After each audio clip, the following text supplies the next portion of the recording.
nós queremos refletir muito brevemente, contar um pouco da história do pequeno João enquanto vocacionado e seminarista.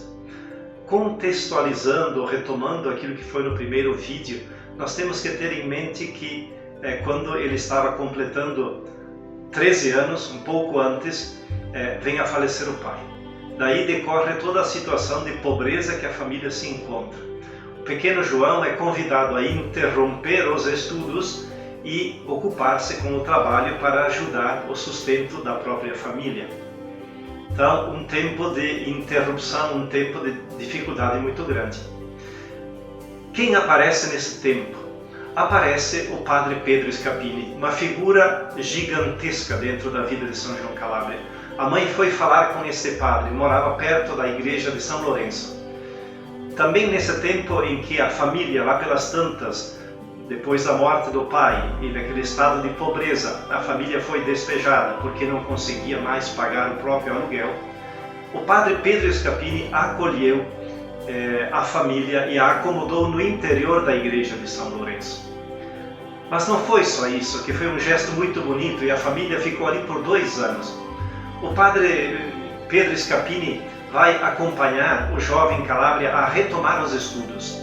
Ele pensa em providenciar os livros, em providenciar professores, padres, colegas dele, que pudessem ajudar o Calabria a recuperar o tempo perdido e se preparar para prestar os exames externos como aluno externo no seminário diocesano.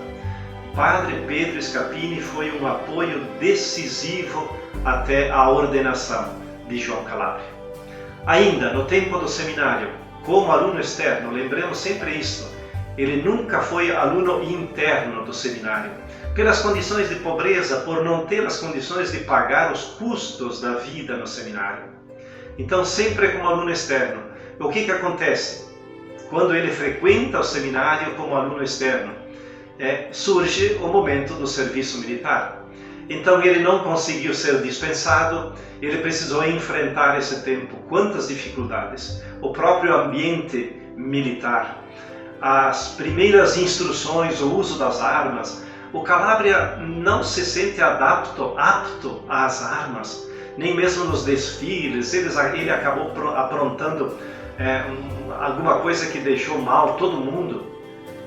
Diante da sua inadequação às armas, ele pediu a quem era responsável por ele: deixem-me ficar com os doentes. E ali o Calabria se sentia à vontade.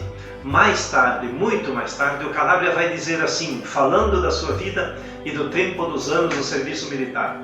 Ele diz: foram os melhores anos de minha vida. E nós podemos colocar entre isso uma outra coisa importante.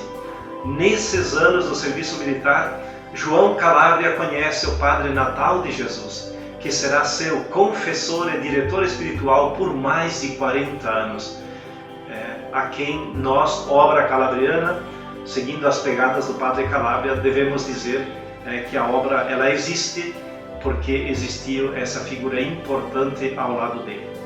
Ainda como seminarista, no inverno de 1897, acontece um sinal. O jovem estudante, teólogo, seminarista Calabria voltava para casa à noite, depois de ter visitado doentes, e ele encontra na porta da casa um amontoado de trapos, verificando era um menino, e ali o Calabria vê, ele se inclina, ele reconhece, ele acolhe, ele sacode suavemente este menino e o leva para dentro, partilha com ele o seu jantar e dá a cama para que ele possa dormir. Esse foi o primeiro sinal. Ele vai se confrontar com o diretor espiritual dizendo o que significa isso. Depois, ainda como estudante, seminarista, teólogo, junto com alguns amigos, ele funda a Pia União para a Assistência dos Doentes Pobres. Vejamos como o coração do Calabria palpita nessa direção. Por fim, então, e com a graça de Deus, em 11 de agosto de 1901, ele foi ordenado sacerdote.